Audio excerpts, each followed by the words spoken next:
Ethereum. Hello everyone. Welcome to my channel. Ethereum Whitepaper. This introductory paper was originally published in 2014 by Vitalik Buterin, the founder of Ethereum, before the project's launch in 2015. It's worth noting that Ethereum, like many community-driven, open-source software projects, has evolved since its initial inception. While several years old, we maintain this paper because it continues to serve as a useful reference and an accurate representation of Ethereum and its vision. To learn about the latest developments of Ethereum and how changes to the protocol are made, we recommend this guide. A next-generation smart contract and decentralized application platform. Satoshi Nakamoto's development of Bitcoin in 2009 has often been hailed as a radical development in money and currency, being the first example of a digital asset which simultaneously has no backing or intrinsic value, and no centralized issuer or controller.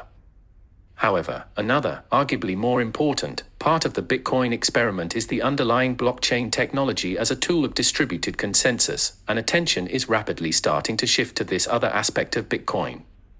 Commonly cited alternative applications of blockchain technology include using on-blockchain digital assets to represent custom currencies and financial instruments, colored coins, the ownership of an underlying physical device, smart property, non-fungible assets such as domain names, Namecoin, as well as more complex applications involving having digital assets being directly controlled by a piece of code implementing arbitrary rules, smart contracts, or even blockchain-based. Decentralized Autonomous Organizations, DAOs. What Ethereum intends to provide is a blockchain with a built-in fully-fledged Turing-complete programming language that can be used to create contracts, that can be used to encode arbitrary state transition functions, allowing users to create any of the systems described above, as well as many others that we have not yet imagined, simply by writing up the logic in a few lines of code. Introduction to Bitcoin and existing concepts.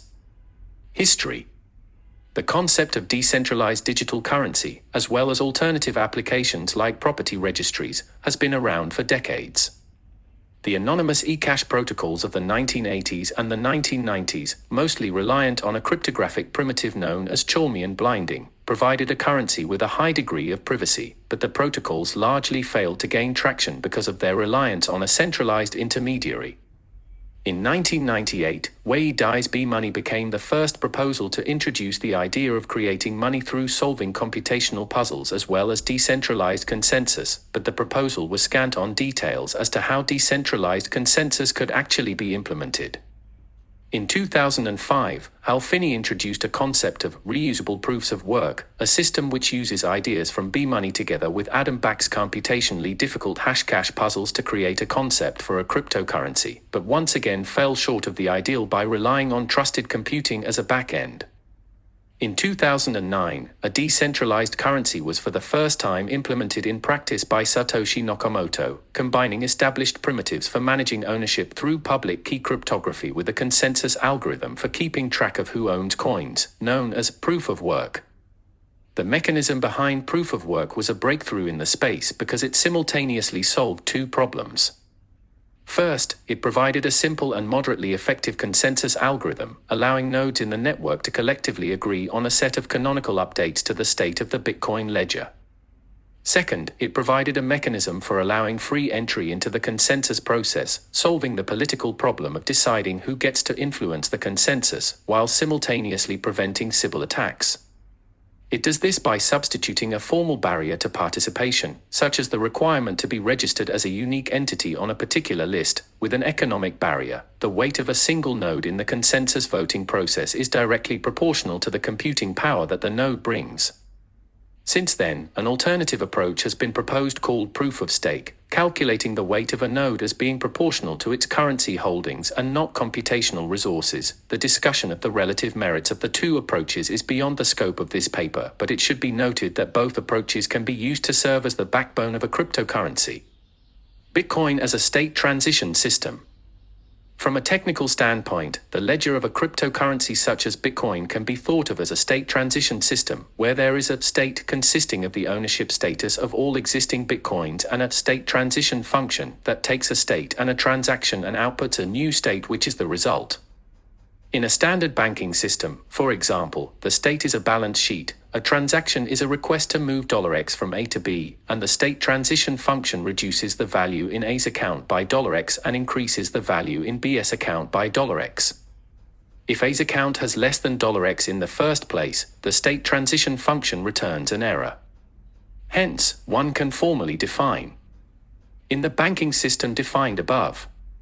But the state in Bitcoin is the collection of all coins, technically, unspent transaction outputs or UTXO, that have been minted and not yet spent, with each UTXO having a denomination and an owner, defined by a 20-byte address which is essentially a cryptographic public key. A transaction contains one or more inputs, with each input containing a reference to an existing UTXO and a cryptographic signature produced by the private key associated with the owner's address, and one or more outputs, with each output containing a new UTXO to be added to the state. The state transition function apply STX-S can be defined roughly as follows. Asterisk for each input in TX. Asterisk if the referenced UTXO is not in S, return an error. Asterisk if the provided signature does not match the owner of the UTXO, return an error.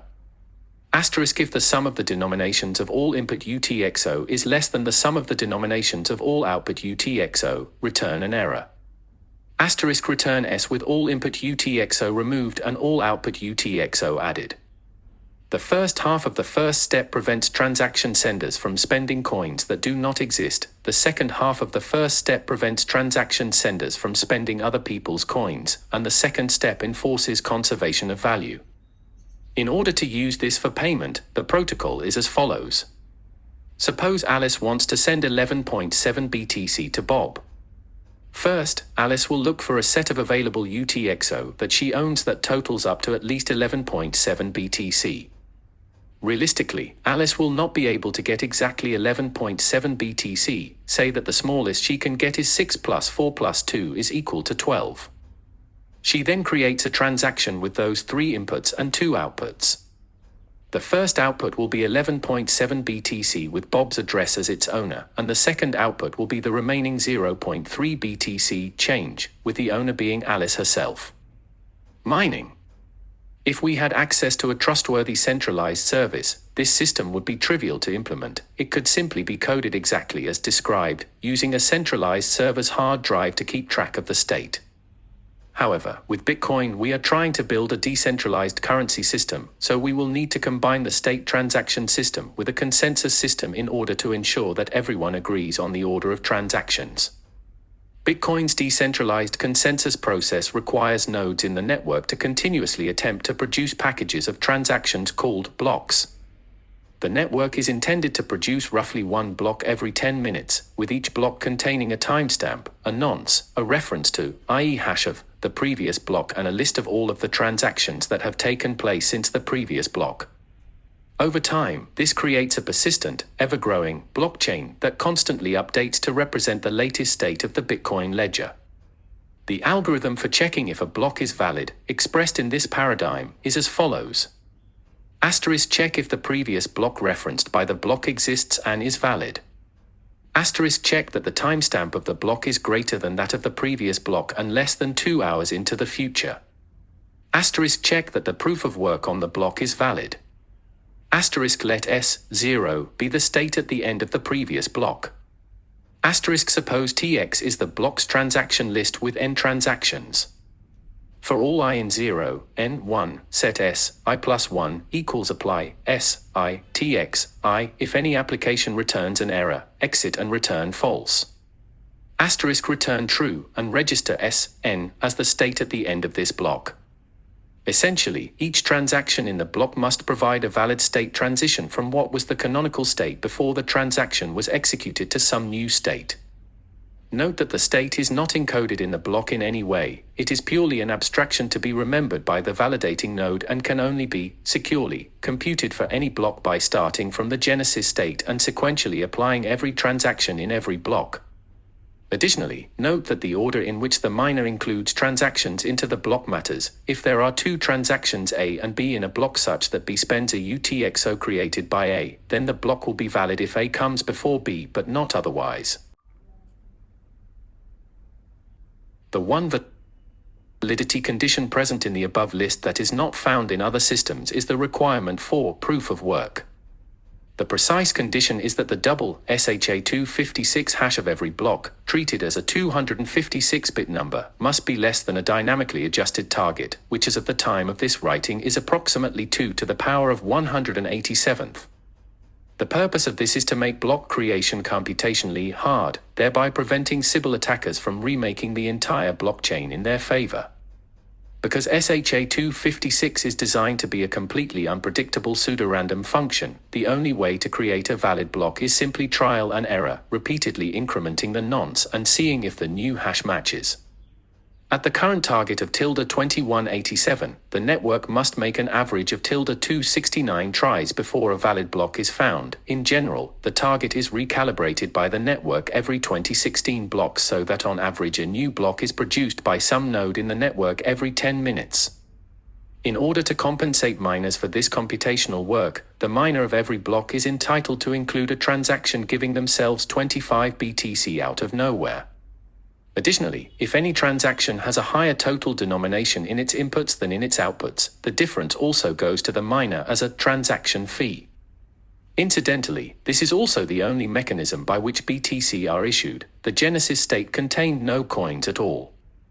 In order to better understand the purpose of mining, let us examine what happens in the event of a malicious attacker. Since Bitcoin's underlying cryptography is known to be secure, the attacker will target the one part of the Bitcoin system that is not protected by cryptography directly, the order of transactions. The attacker's strategy is simple. 1. Send 100 BTC to a merchant in exchange for some product, preferably a rapid delivery digital good. 2. Wait for the delivery of the product. 3. Produce another transaction sending the same 100 BTC to himself. 4. Try to convince the network that his transaction to himself was the one that came first. Once step 1 has taken place, after a few minutes some miner will include the transaction in a block, say block number 270000. After about 1 hour, 5 more blocks will have been added to the chain after that block, with each of those blocks indirectly pointing to the transaction and thus confirming it. At this point, the merchant will accept the payment as finalized and deliver the product. Since we are assuming this is a digital good, delivery is instant.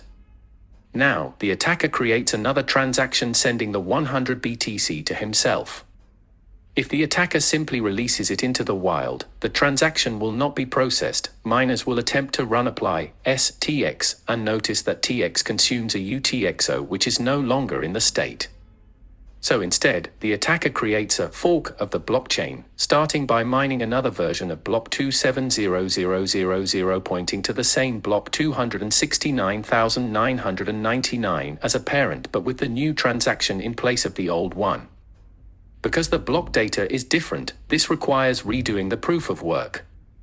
Furthermore, the attacker's new version of block 270000 has a different hash, so the original blocks 270001 to 270,005 do not point to it. Thus, the original chain and the attacker's new chain are completely separate.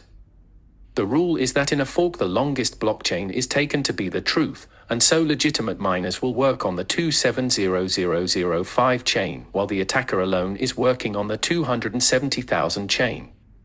In order for the attacker to make his blockchain the longest, he would need to have more computational power than the rest of the network combined in order to catch up, hence, 51% attack.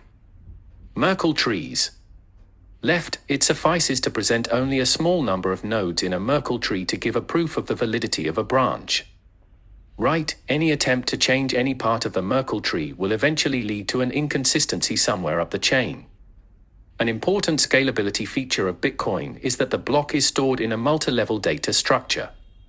The hash of a block is actually only the hash of the block header, a roughly 200-byte piece of data that contains the timestamp, nonce, previous block hash and the root hash of a data structure called the Merkle tree storing all transactions in the block. A Merkle tree is a type of binary tree, composed of a set of nodes with a large number of leaf nodes at the bottom of the tree containing the underlying data, a set of intermediate nodes where each node is the hash of its two children, and finally a single root node, also formed from the hash of its two children, representing the top of the tree. The purpose of the Merkle tree is to allow the data in a block to be delivered piecemeal. A node can download only the header of a block from one source, the small part of the tree relevant to them from another source, and still be assured that all of the data is correct. The reason why this works is that hashes propagate upward. If a malicious user attempts to swap in a fake transaction into the bottom of a Merkle tree, this change will cause a change in the node above, and then a change in the node above that, finally changing the root of the tree and therefore the hash of the block, causing the protocol to register it as a completely different block, almost certainly with an invalid proof of work. The Merkle tree protocol is arguably essential to long-term sustainability. A full node in the Bitcoin network, one that stores and processes the entirety of every block, takes up about 15 gigabytes of disk space in the Bitcoin network as of April 2014, and is growing by over a gigabyte per month. Currently, this is viable for some desktop computers and not phones, and later on in the future only businesses and hobbyists will be able to participate. A protocol known as Simplified Payment Verification, SPV, allows for another class of nodes to exist, called light nodes, which download the block headers, verify the proof of work on the block headers, and then download only the branches associated with transactions that are relevant to them. This allows light nodes to determine with a strong guarantee of security what the status of any Bitcoin transaction, and their current balance, is while downloading only a very small portion of the entire blockchain. Alternative blockchain applications. The idea of taking the underlying blockchain idea and applying it to other concepts also has a long history. In 2005, Nick Szabo came out with the concept of secure property titles with owner authority, a document describing how new advances in replicated database technology will allow for a blockchain-based system for storing a registry of who owns what land, creating an elaborate framework including concepts such as homesteading, adverse possession and Georgian land tax. However, there was unfortunately no effective replicated database system available at the time, and so the protocol was never implemented in practice. After 2009, however, once Bitcoin's decentralized consensus was developed, a number of alternative applications rapidly began to emerge. Namecoin, created in 2010, Namecoin is best described as a decentralized name registration database.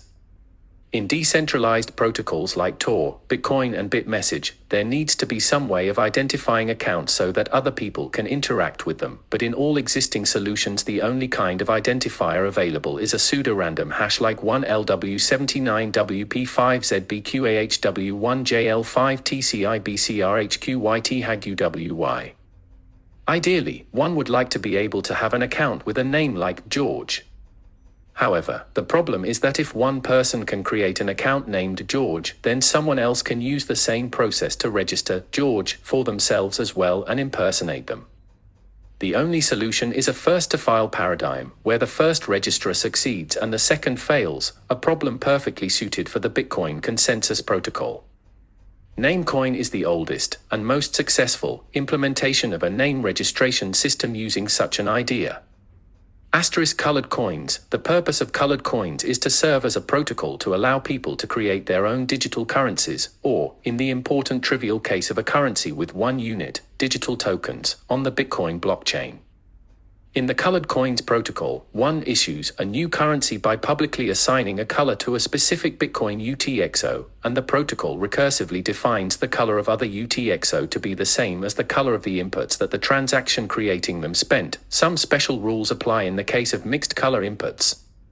This allows users to maintain wallets containing only UTXO of a specific color and send them around much like regular Bitcoins, backtracking through the blockchain to determine the color of any UTXO that they receive.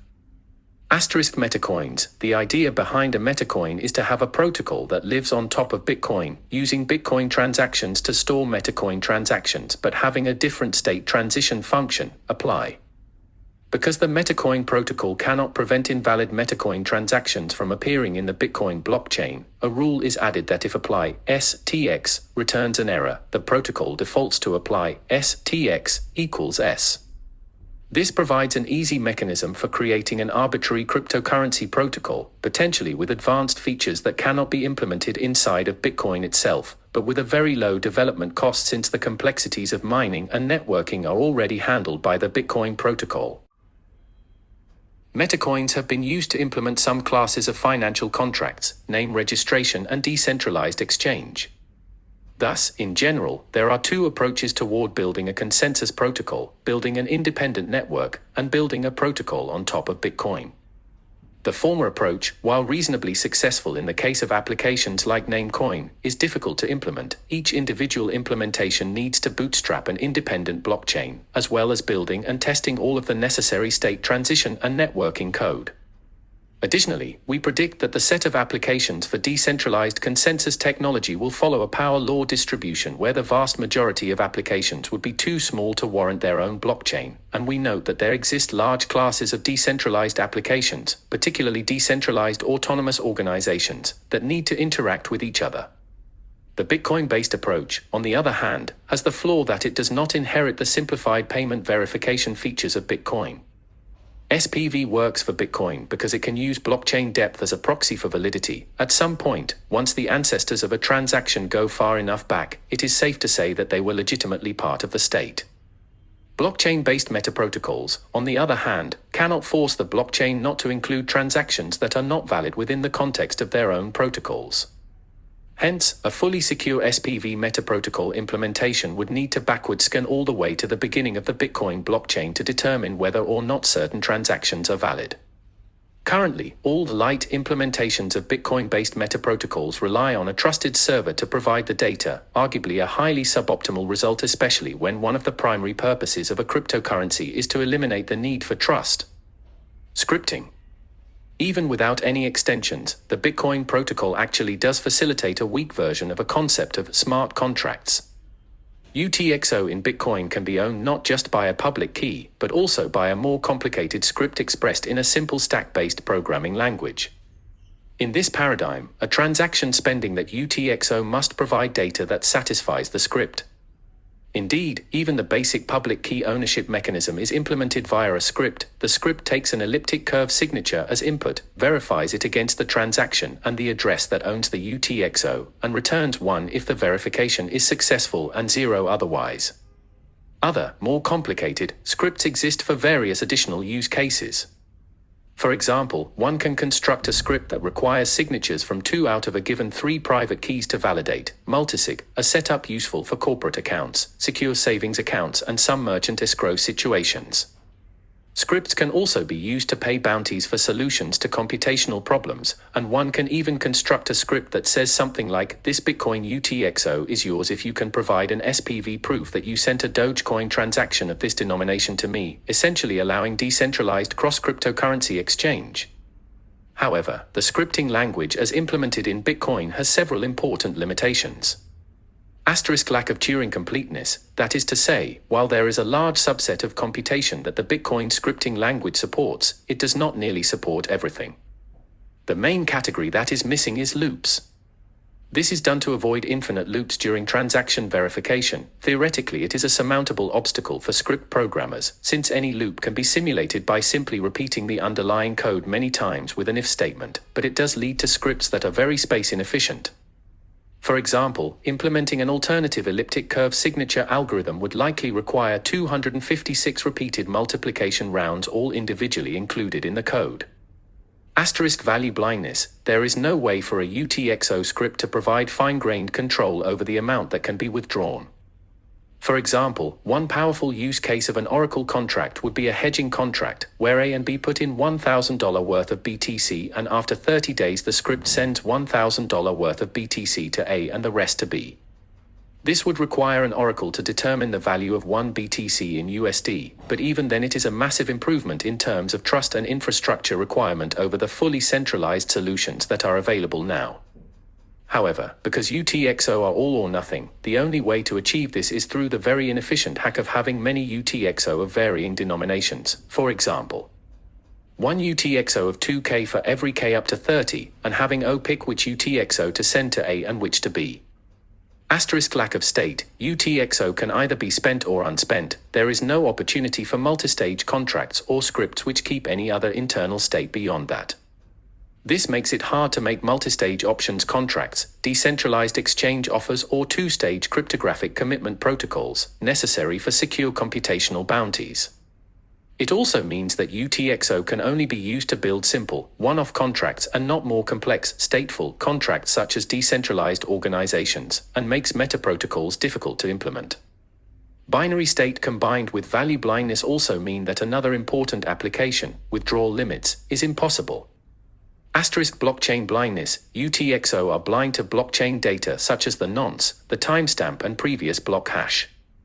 This severely limits applications in gambling and several other categories by depriving the scripting language of a potentially valuable source of randomness. Thus, we see three approaches to building advanced applications on top of cryptocurrency: building a new blockchain, using scripting on top of Bitcoin, and building a meta protocol on top of Bitcoin. Building a new blockchain allows for unlimited freedom in building a feature set, but at the cost of development time, bootstrapping effort and security. Using scripting is easy to implement and standardize, but is very limited in its capabilities, and meta protocols, while easy, suffer from faults in scalability. With Ethereum, we intend to build an alternative framework that provides even larger gains in ease of development as well as even stronger like-client properties, while at the same time allowing applications to share an economic environment and blockchain security. Ethereum. The intent of Ethereum is to create an alternative protocol for building decentralized applications, providing a different set of trade-offs that we believe will be very useful for a large class of decentralized applications, with particular emphasis on situations where rapid development time, security for small and rarely used applications, and the ability of different applications to very efficiently interact, are important. Ethereum does this by building what is essentially the ultimate abstract foundational layer, a blockchain with a built-in Turing-complete programming language, allowing anyone to write smart contracts and decentralized applications where they can create their own arbitrary rules for ownership, transaction formats and state transition functions.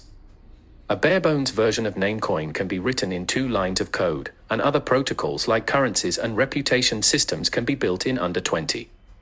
Smart contracts, cryptographic boxes that contain value and only unlock it if certain conditions are met, can also be built on top of the platform, with vastly more power than that offered by Bitcoin scripting because of the added powers of Turing completeness, value awareness, blockchain awareness and state.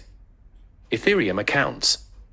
In Ethereum, the state is made up of objects called accounts, with each account having a 20-byte address and state transitions being direct transfers of value and information between accounts.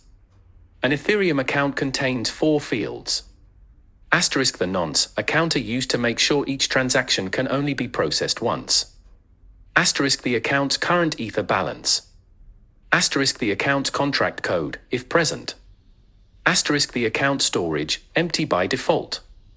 Ether is the main internal crypto fuel of Ethereum and is used to pay transaction fees. In general, there are 2 types of accounts: externally owned accounts, controlled by private keys, and contract accounts, controlled by their contract code. An externally owned account has no code, and one can send messages from an externally owned account by creating and signing a transaction. In a contract account, every time the contract account receives a message, its code activates, allowing it to read and write to internal storage and send other messages or create contracts in turn. Note that contracts in Ethereum should not be seen as something that should be fulfilled or complied with. Rather, they are more like autonomous agents that live inside of the Ethereum execution environment, always executing a specific piece of code when poked by a message or transaction, and having direct control over their own Ether balance and their own key value store to keep track of persistent variables. The start gas and gas price fields are crucial for Ethereum's anti-denial of service model. In order to prevent accidental or hostile infinite loops or other computational wastage in code, each transaction is required to set a limit to how many computational steps of code execution it can use. The fundamental unit of computation is gas. Usually, a computational step costs 1 gas, but some operations cost higher amounts of gas because they are more computationally expensive, or increase the amount of data that must be stored as part of the state. There is also a fee of 5 gas for every byte in the transaction data. The intent of the fee system is to require an attacker to pay proportionately for every resource that they consume, including computation, bandwidth and storage. Hence, any transaction that leads to the network consuming a greater amount of any of these resources must have a gas fee roughly proportional to the increment. Messages. Contracts have the ability to send messages to other contracts. Messages are virtual objects that are never serialized and exist only in the Ethereum execution environment.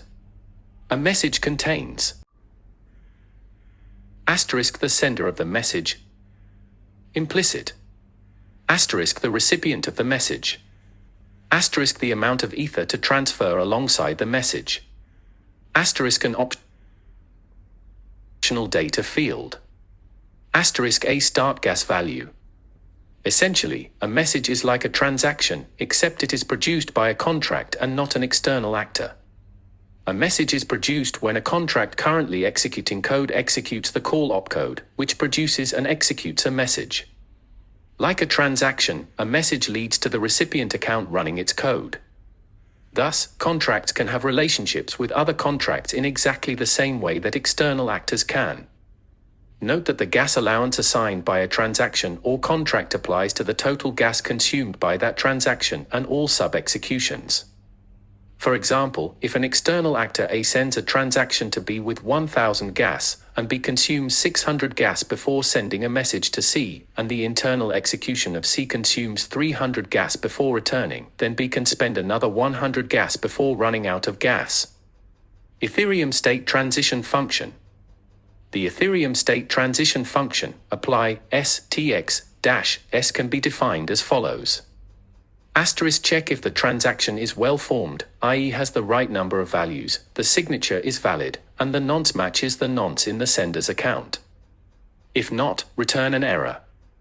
Asterisk calculate the transaction fee as start gas asterisk gas price, and determine the sending address from the signature. Subtract the fee from the sender's account balance and increment the sender's nonce. If there is not enough balance to spend, return an error. Asterisk initialize gas equals start gas, and take off a certain quantity of gas per byte to pay for the bytes in the transaction. Asterisk transfer the transaction value from the sender's account to the receiving account. If the receiving account does not yet exist, create it. If the receiving account is a contract, run the contract's code either to completion or until the execution runs out of gas. Asterisk if the value transfer failed because the sender did not have enough money, or the code execution ran out of gas, revert all state changes except the payment of the fees, and add the fees to the miner's account. Asterisk otherwise, refund the fees for all remaining gas to the sender, and send the fees paid for gas consumed to the miner. For example, suppose that the contract's code is. Note that in reality the contract code is written in the low-level EVM code. This example is written in Serpent, one of our high-level languages, for clarity, and can be compiled down to EVM code. Suppose that the contract storage starts off empty, and a transaction is sent with 10 ether value, 2000 gas, 0.001 ether gas price, and 64 bytes of data, with bytes 0 to 31 representing the number 2 and bytes 32 to 63 representing the string Charlie. The process for the state transition function in this case is as follows. Asterisk check that the transaction is valid and well formed. Asterisk check that the transaction sender has at least 2000 times 0.001 is equal to 2 ether. If it is, then subtract 2 ether from the sender's account. Asterisk initialize gas equals 2000, assuming the transaction is 170 bytes long and the byte fee is 5, subtract 850 so that there is 1150 gas left. Asterisk subtract 10 more ether from the sender's account, and add it to the contract's account. Asterisk run the code. In this case, this is simple. It checks if the contract storage at index 2 is used, notices that it is not, and so it sets the storage at index 2 to the value Charlie. Suppose this takes 187 gas, so the remaining amount of gas is 1150 minus 187 is equal to 963. Asterisk at 963 times 0.001 is equal to 0.963 ether back to the sender's account, and return the resulting state. If there was no contract at the receiving end of the transaction, then the total transaction fee would simply be equal to the provided gas price multiplied by the length of the transaction in bytes, and the data sent alongside the transaction would be irrelevant. Note that messages work equivalently to transactions in terms of reverts. If a message execution runs out of gas, then that message execution, and all other executions triggered by that execution, revert, but parent executions do not need to revert. This means that it is safe for a contract to call another contract, as if a calls B with G gas, then A's execution is guaranteed to lose at most G gas. Finally, note that there is an opcode, create, that creates a contract. Its execution mechanics are generally similar to call, with the exception that the output of the execution determines the code of a newly created contract. Code execution. The code in Ethereum contracts is written in a low-level, stack-based bytecode language, referred to as Ethereum Virtual Machine Code, or EVM code. The code consists of a series of bytes, where each byte represents an operation. In general, code execution is an infinite loop that consists of repeatedly carrying out the operation at the current program counter, which begins at 0, and then incrementing the program counter by 1, until the end of the code is reached or an error or stop or return instruction is detected. The operations have access to 3 types of space in which to store data. Asterisk the stack, a last-in first-out container to which values can be pushed and popped. Asterisk memory, an infinitely expandable byte array.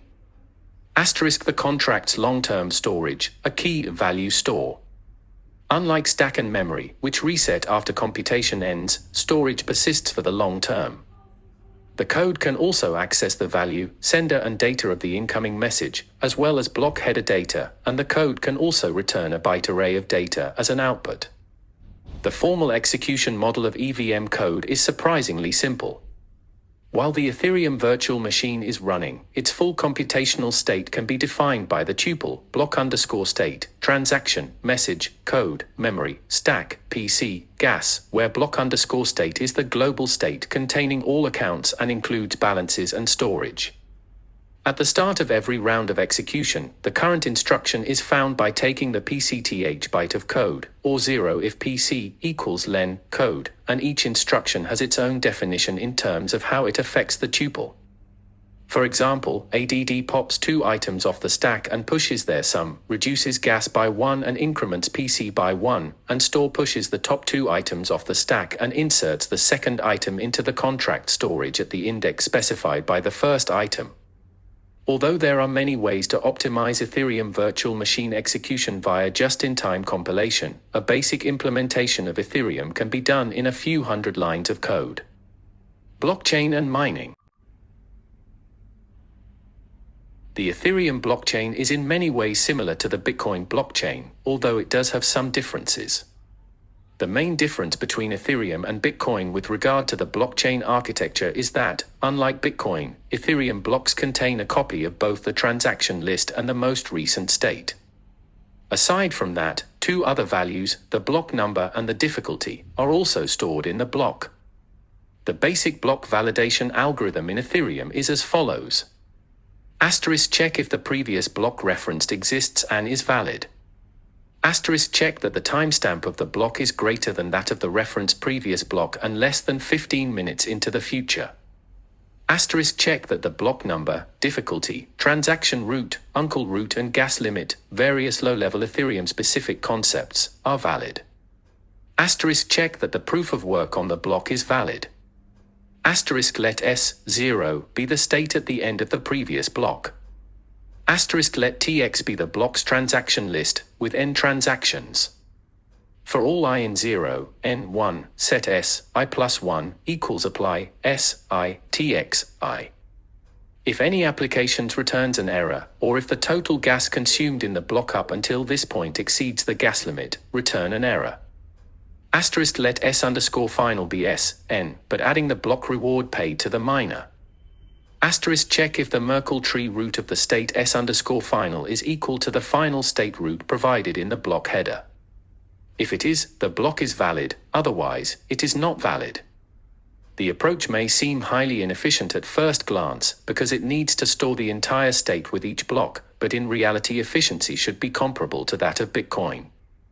The reason is that the state is stored in the tree structure, and after every block only a small part of the tree needs to be changed. Thus, in general, between 2 adjacent blocks the vast majority of the tree should be the same, and therefore the data can be stored once and referenced twice using pointers, i.e. hashes of subtrees. A special kind of tree known as a Patricia tree is used to accomplish this, including a modification to the Merkle tree concept that allows for nodes to be inserted and deleted, and not just changed, efficiently. Additionally, because all of the state information is part of the last block, there is no need to store the entire blockchain history, a strategy which, if it could be applied to Bitcoin, can be calculated to provide 5-20x savings in space. A commonly asked question is where contract code is executed in terms of physical hardware. This has a simple answer. The process of executing contract code is part of the definition of the state transition function, which is part of the block validation algorithm. So if a transaction is added into block B, the code execution spawned by that transaction will be executed by all nodes, now and in the future, that download and validate block B. In general, there are three types of applications on top of Ethereum. The first category is financial applications, providing users with more powerful ways of managing and entering into contracts using their money. This includes subcurrencies, financial derivatives, hedging contracts, savings wallets, wills, and ultimately even some classes of full-scale employment contracts. The second category is semi-financial applications, where money is involved, but there is also a heavy non-monetary side to what is being done. A perfect example is self-enforcing bounties for solutions to computational problems. Finally, there are applications such as online voting and decentralized governance that are not financial at all. The basic code for implementing a token system in Serpent looks as follows. This is essentially a literal implementation of the banking system state transition function described further above in this document.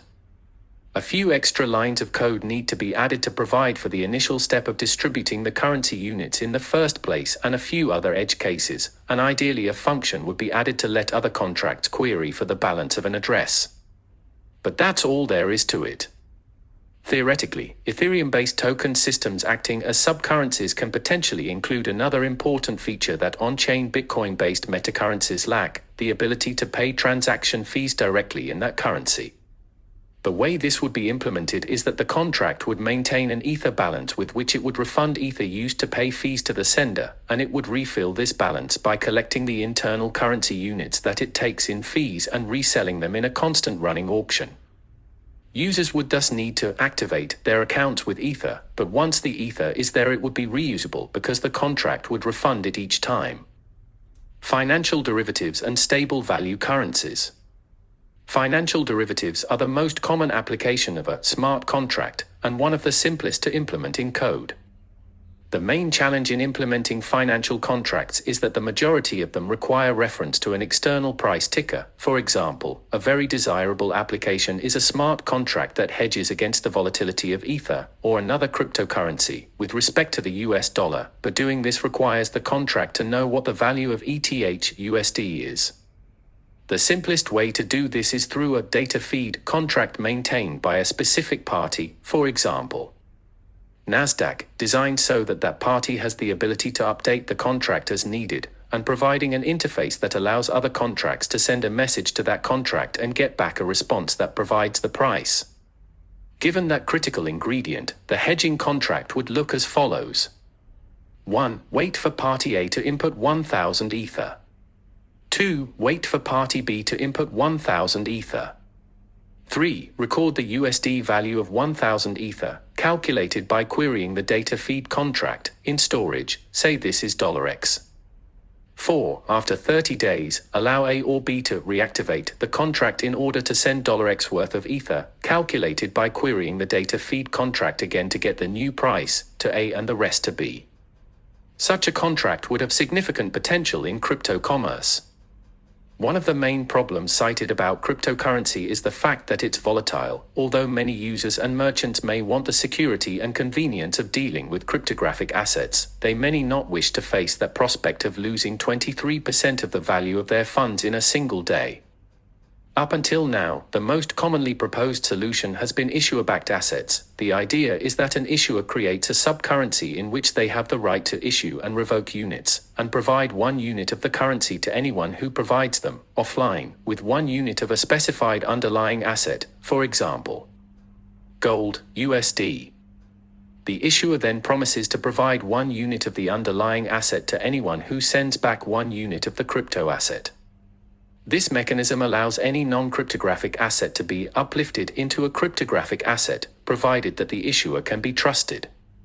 In practice, however, issuers are not always trustworthy, and in some cases the banking infrastructure is too weak or too hostile for such services to exist.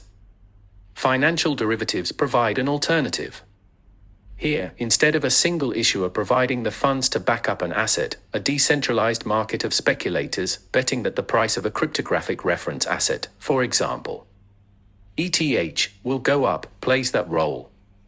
Unlike issuers, speculators have no option to default on their side of the bargain because the hedging contract holds their funds in escrow. Note that this approach is not fully decentralized, because a trusted source is still needed to provide the price ticker, although arguably even still this is a massive improvement in terms of reducing infrastructure requirements. Unlike being an issuer, issuing a price feed requires no licenses and can likely be categorized as free speech, and reducing the potential for fraud. Identity and reputation systems. The earliest alternative cryptocurrency of all, Namecoin, attempted to use a Bitcoin-like blockchain to provide a name registration system where users can register their names in a public database alongside other data. The major cited use case is for a DNS system, mapping domain names like bitcoin.org or, in Namecoin's case, bitcoin.bit, to an IP address. Other use cases include email authentication and potentially more advanced reputation systems. Here is the basic contract to provide a Namecoin-like name registration system on Ethereum. The contract is very simple. All it is a database inside the Ethereum network that can be added to, but not modified or removed from. Anyone can register a name with some value, and that registration then sticks forever. A more sophisticated name registration contract will also have a function clause allowing other contracts to query it, as well as a mechanism for the owner, i.e. the first registrar, of a name to change the data or transfer ownership. One can even add reputation and web of trust functionality on top. Decentralized file storage. Over the past few years, there have emerged a number of popular online file storage startups, the most prominent being Dropbox, seeking to allow users to upload a backup of their hard drive and have the service store the backup and allow the user to access it in exchange for a monthly fee. However, at this point the file storage market is at times relatively inefficient. A cursory look at various existing solutions shows that, particularly at the uncanny valley 20 to 200 gigabytes level at which neither free quotas nor enterprise level discounts kick in, monthly prices for mainstream file storage costs are such that you are paying for more than the cost of the entire hard drive in a single month. Ethereum contracts can allow for the development of a decentralized file storage ecosystem, where individual users can earn small quantities of money by renting out their own hard drives, and unused space can be used to further drive down the costs of file storage. The key underpinning piece of such a device would be what we have termed the decentralized Dropbox contract. This contract works as follows. First, one splits the desired data up into blocks, encrypting each block for privacy, and builds a Merkle tree out of it. One then makes a contract with the rule that, every n blocks, the contract would pick a random index in the Merkle tree, using the previous block hash, accessible from contract code, as a source of randomness, and give X ether to the first entity to supply a transaction with a simplified payment verification-like proof of ownership of the block at that particular index in the tree.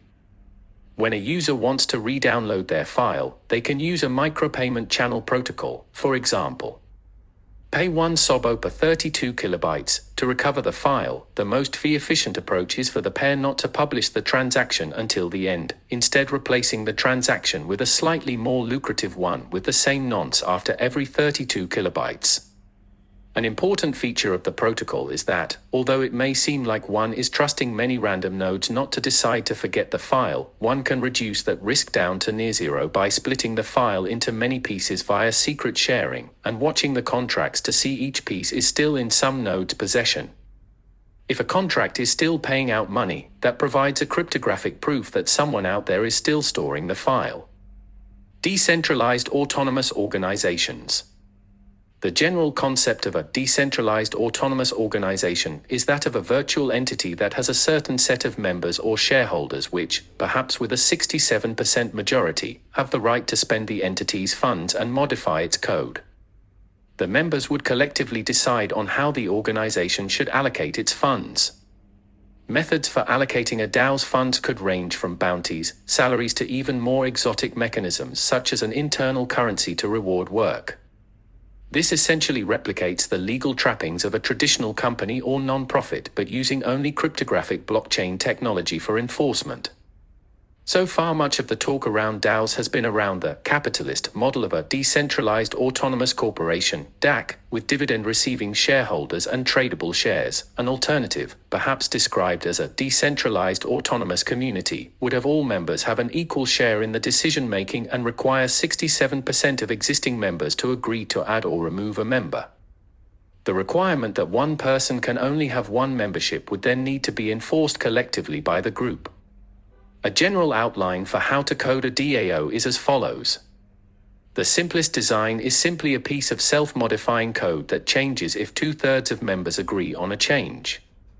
Although code is theoretically immutable, one can easily get around this and have de facto mutability by having chunks of the code in separate contracts, and having the address of which contracts to call stored in the modifiable storage. In a simple implementation of such a DAO contract, there would be 3 transaction types, distinguished by the data provided in the transaction. *0 to register a proposal with index I to change the address at storage index K to value V. *1 to register a vote in favor of proposal I. *2 to finalize proposal I if enough votes have been made. The contract would then have clauses for each of these. It would maintain a record of all open storage changes, along with a list of who voted for them. It would also have a list of all members. When any storage change gets to 2/3 of members voting for it, a finalizing transaction could execute the change. A more sophisticated skeleton would also have built-in voting ability for features like sending a transaction, adding members and removing members, and may even provide for liquid democracy-style vote delegation, i.e. anyone can assign someone to vote for them. An assignment is transitive, so if A assigns B and B assigns C, then C determines A's vote. This design would allow the DAO to grow organically as a decentralized community, allowing people to eventually delegate the task of filtering out who is a member to specialists. Although unlike in the current system, specialists can easily pop in and out of existence over time as individual community members change their alignments. An alternative model is for a decentralized corporation, where any account can have 0 or more shares, and 2/3 of the shares are required to make a decision.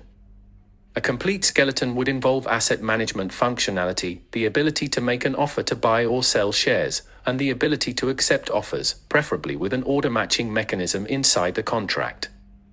Delegation would also exist liquid democracy style, generalizing the concept of a board of directors. Further applications. 1. Savings wallets. Suppose that Alice wants to keep her funds safe, but is worried that she will lose or someone will hack her private key. She puts Ether into a contract with Bob, a bank, as follows. Alice alone can withdraw a maximum of 1% of the funds per day. Bob alone can withdraw a maximum of 1% of the funds per day, but Alice has the ability to make a transaction with her key shutting off this ability. Alice and Bob together can withdraw anything. Normally, 1% per day is enough for Alice, and if Alice wants to withdraw more, she can contact Bob for help. If Alice's key gets hacked, she runs to Bob to move the funds to a new contract. If she loses her key, Bob will get the funds out eventually. If Bob turns out to be malicious, then she can turn off his ability to withdraw. 2. Crop insurance. One can easily make a financial derivatives contract, but using a data feed of the weather instead of any price index. If a farmer in Iowa purchases a derivative that pays out inversely based on the precipitation in Iowa, then if there is a drought, the farmer will automatically receive money, and if there is enough rain, the farmer will be happy because their crops would do well. This can be expanded to natural disaster insurance generally. 3. A decentralized data feed. For financial contracts for difference, it may actually be possible to decentralize the data feed via a protocol called shelling coin. Shelling coin basically works as follows: N parties all put into the system the value of a given datum, for example, the ETH USD price. The values are sorted, and everyone between the 25th and 75th percentile gets one token as a reward. Everyone has the incentive to provide the answer that everyone else will provide, and the only value that a large number of players can realistically agree on is the obvious default, the truth. This creates a decentralized protocol that can theoretically provide any number of values, including the ETH USD price, the temperature in Berlin, or even the result of a particular hard computation. 4. Smart multi-signature escrow. Bitcoin allows multi-signature transaction contracts where, for example, 3 out of a given 5 keys can spend the funds. Ethereum allows for more granularity. For example, 4 out of 5 can spend everything, 3 out of 5 can spend up to 10% per day, and 2 out of 5 can spend up to 0.5% per day. Additionally, Ethereum multisig is asynchronous. 2 parties can register their signatures on the blockchain at different times, and the last signature will automatically send the transaction. 5. Cloud computing. The EVM technology can also be used to create a verifiable computing environment, allowing users to ask others to carry out computations and then optionally ask for proofs that computations at certain randomly selected checkpoints were done correctly. This allows for the creation of a cloud computing market where any user can participate with their desktop, laptop, or specialized server, and spot checking together with security deposits can be used to ensure that the system is trustworthy, i.e. nodes cannot profitably cheat. Although such a system may not be suitable for all tasks that require a high level of inter-process communication, for example, cannot easily be done on a large cloud of nodes. Other tasks, however, are much easier to parallelize. Projects like SETI at home, folding at home, and genetic algorithms can easily be implemented on top of such a platform. 6. Peer-to-peer gambling. Any number of peer-to-peer gambling protocols, such as Frank Stajano and Richard Clayton's CyberDice, can be implemented on the Ethereum blockchain. The simplest gambling protocol is actually simply a contract for difference on the next block hash, and more advanced protocols can be built up from there, creating gambling services with near-zero fees that have no ability to cheat. 7. Prediction markets. Provided an oracle or shelling coin, prediction markets are also easy to implement, and prediction markets together with shelling coin may prove to be the first mainstream application of Futuchi as a governance protocol for decentralized organizations. 8. On-chain decentralized marketplaces, using the identity and reputation system as a base. Miscellanea and Concerns. Modified Ghost implementation. The greedy heaviest observed subtree, Ghost, protocol is an innovation first introduced by Yonatan Sompolinsky and Aviv Zohar in December 2013. The motivation behind Ghost is that blockchains with fast confirmation times currently suffer from reduced security due to a high stale rate, because blocks take a certain time to propagate through the network. If miner A mines a block and then miner B happens to mine another block before miner A's block propagates to B, miner B's block will end up wasted and will not contribute to network security. Furthermore, there is a centralization issue. If miner A is a mining pool with 30% hash power and B has 10% hash power, A will have a risk of producing a stale block 70% of the time, since the other 30% of the time A produced the last block and so will get mining data immediately, whereas B will have a risk of producing a stale block 90% of the time.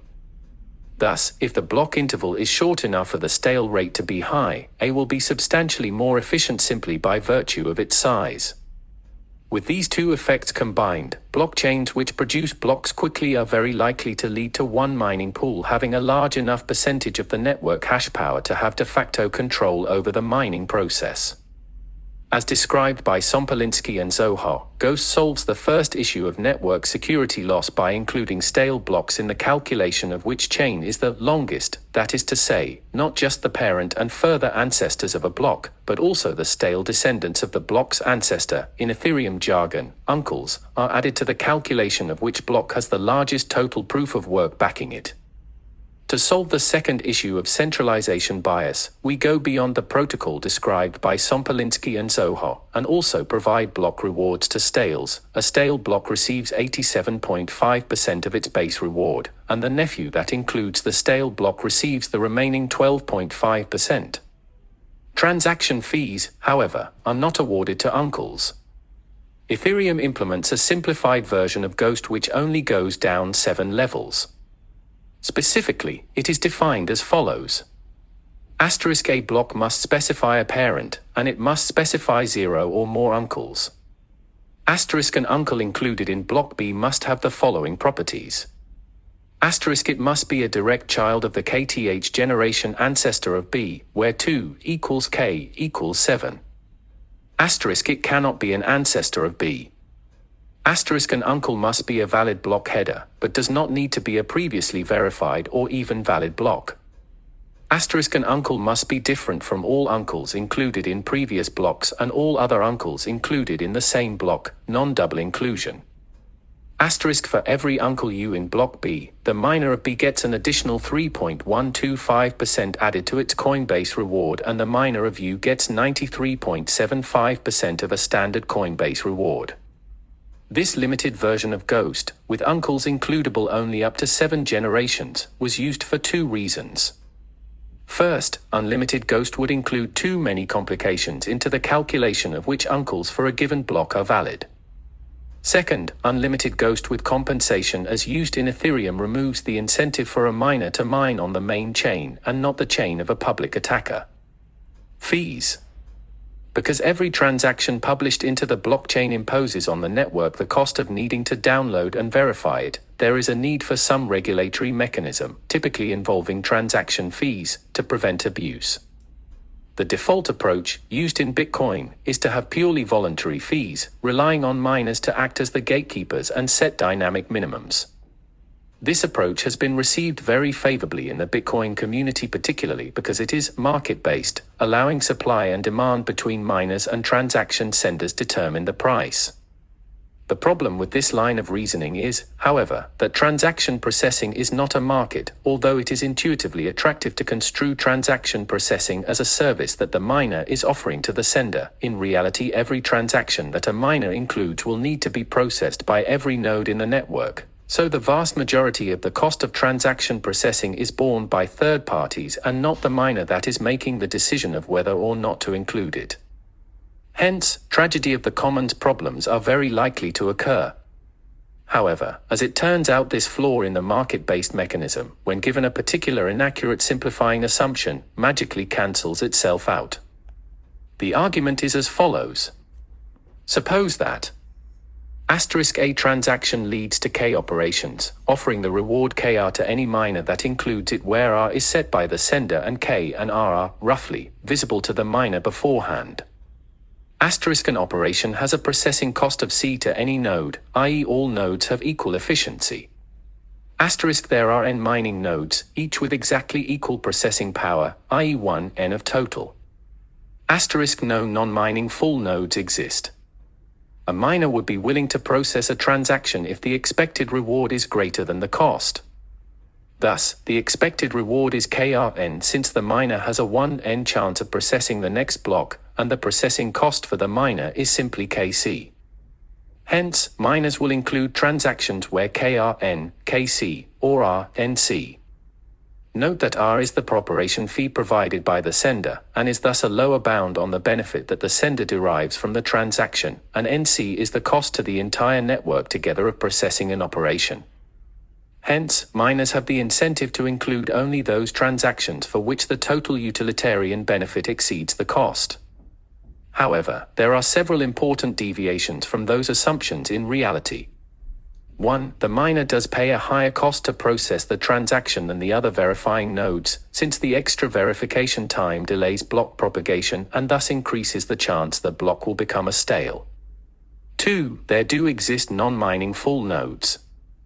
3. The mining power distribution may end up radically inegalitarian in practice. 4. Speculators, political enemies and crazies whose utility function includes causing harm to the network do exist, and they can cleverly set up contracts where their cost is much lower than the cost paid by other verifying nodes. 1. Provides a tendency for the miner to include fewer transactions, and 2. Increases NC, hence, these two effects at least partially cancel each other out. How? 3 and 4 are the major issue. To solve them, we simply institute a floating cap. No block can have more operations than BLK_limit_factor times the long-term exponential moving average. Specifically, BLK_limit_factor and EMA_factor are constants that will be set to 65,536 and 1.5 for the time being, but will likely be changed after further analysis. There is another factor disincentivizing large block sizes in Bitcoin. Blocks that are large will take longer to propagate, and thus have a higher probability of becoming stales. In Ethereum, highly gas-consuming blocks can also take longer to propagate, both because they are physically larger and because they take longer to process the transaction state transitions to validate. This delay disincentive is a significant consideration in Bitcoin, but less so in Ethereum because of the Ghost protocol. Hence, relying on regulated block limits provides a more stable baseline. Computation and Turing completeness. An important note is that the Ethereum virtual machine is Turing complete. This means that EVM code can encode any computation that can be conceivably carried out, including infinite loops. EVM code allows looping in two ways. First, there is a jump instruction that allows the program to jump back to a previous spot in the code, and a jump I instruction to do conditional jumping, allowing for statements like while x less than 27 x equals x asterisk 2. Second, contracts can call other contracts, potentially allowing for looping through recursion. This naturally leads to a problem. Can malicious users essentially shut miners and full nodes down by forcing them to enter into an infinite loop? The issue arises because of a problem in computer science known as the halting problem. There is no way to tell, in the general case, whether or not a given program will ever halt. As described in the state transition section, our solution works by requiring a transaction to set a maximum number of computational steps that it is allowed to take, and if execution takes longer, computation is reverted but fees are still paid. Messages work in the same way. To show the motivation behind our solution, consider the following examples. An attacker creates a contract which runs an infinite loop, and then sends a transaction activating that loop to the miner. The miner will process the transaction, running the infinite loop, and wait for it to run out of gas. Even though the execution runs out of gas and stops halfway through, the transaction is still valid and the miner still claims the fee from the attacker for each computational step. An attacker creates a very long infinite loop with the intent of forcing the miner to keep computing for such a long time that by the time computation finishes, a few more blocks will have come out and it will not be possible for the miner to include the transaction to claim the fee.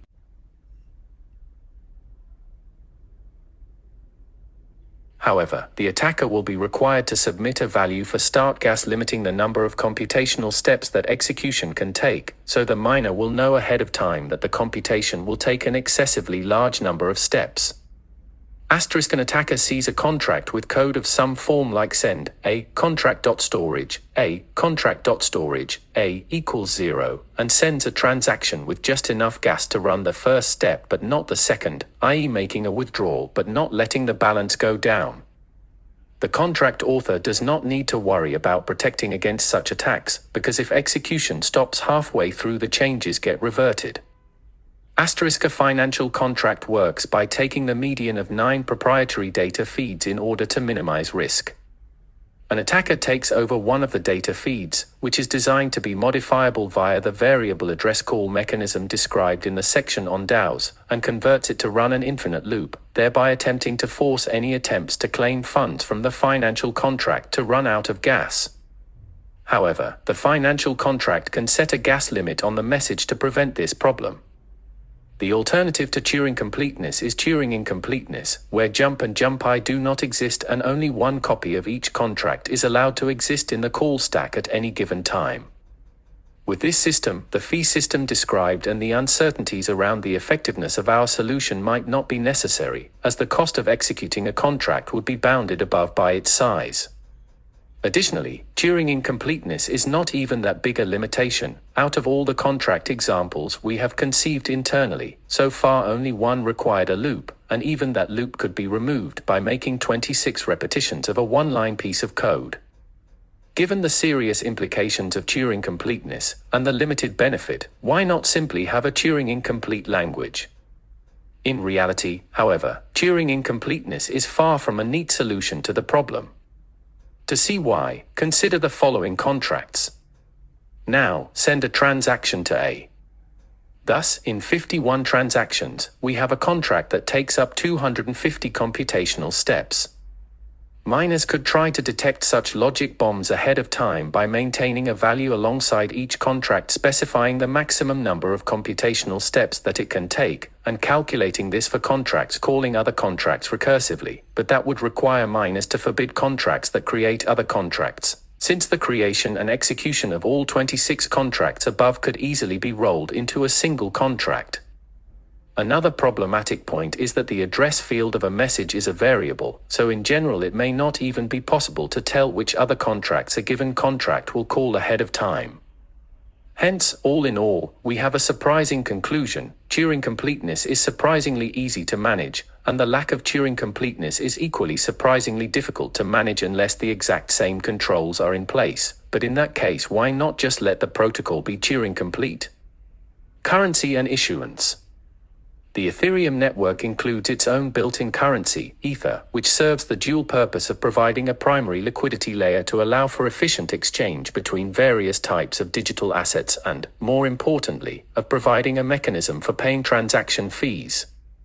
For convenience and to avoid future argument, see the current MBTC, UBTC, Satoshi debate in Bitcoin. The denominations will be pre-labeled.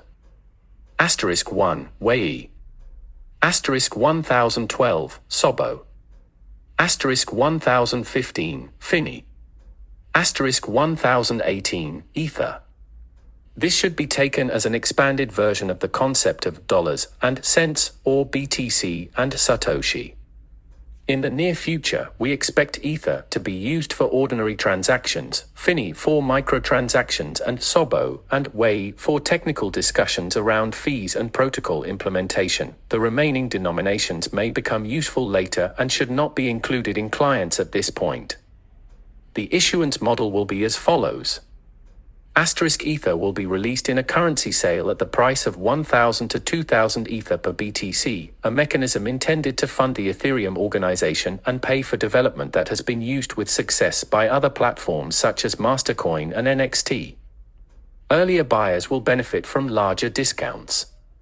The BTC received from the sale will be used entirely to pay salaries and bounties to developers and invested into various for-profit and non-profit projects in the Ethereum and cryptocurrency ecosystem. *0.099x the total amount sold, 601022116 ETH, will be allocated to the organization to compensate early contributors and pay ETH-denominated expenses before the Genesis block. *0.099x the total amount sold will be maintained as a long-term reserve. *0.26x the total amount sold will be allocated to miners per year forever after that point. Long-term supply growth rate, %. Despite the linear currency issuance, just like with Bitcoin, over time the supply growth rate nevertheless tends to zero. The two main choices in the above model are, 1, the existence and size of an endowment pool, and 2, the existence of a permanently growing linear supply, as opposed to a capped supply as in Bitcoin.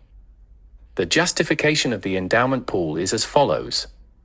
If the endowment pool did not exist, and the linear issuance reduced to 0.217x to provide the same inflation rate, then the total quantity of Ether would be 16.5% less, and so each unit would be 19.8% more valuable. Hence, in the equilibrium, 19.8% more Ether would be purchased in the sale, so each unit would once again be exactly as valuable as before.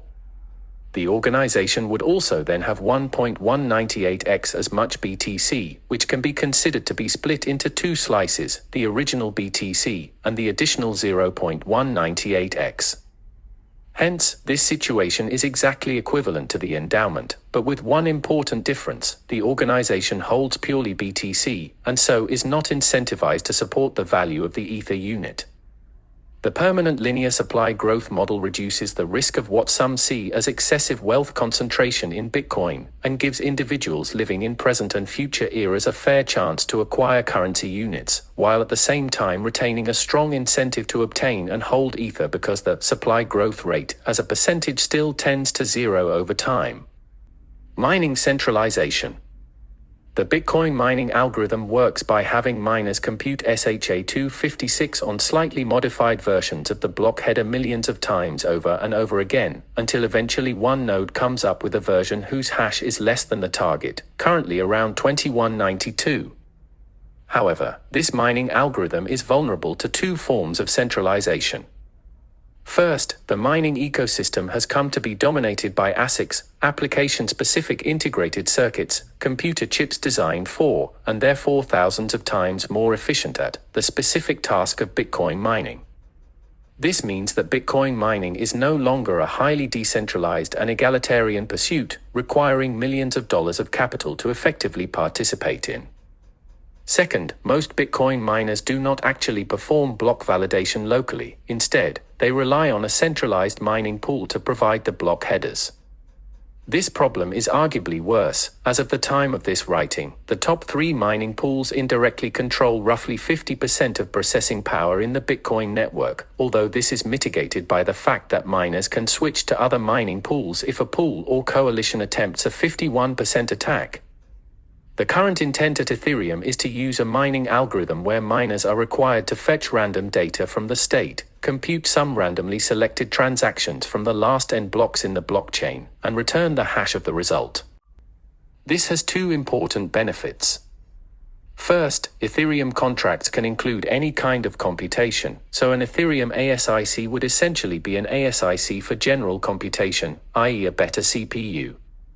Second, mining requires access to the entire blockchain, forcing miners to store the entire blockchain and at least be capable of verifying every transaction.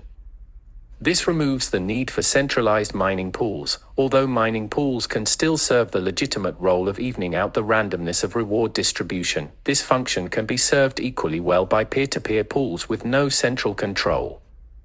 This model is untested, and there may be difficulties along the way in avoiding certain clever optimizations when using contract execution as a mining algorithm.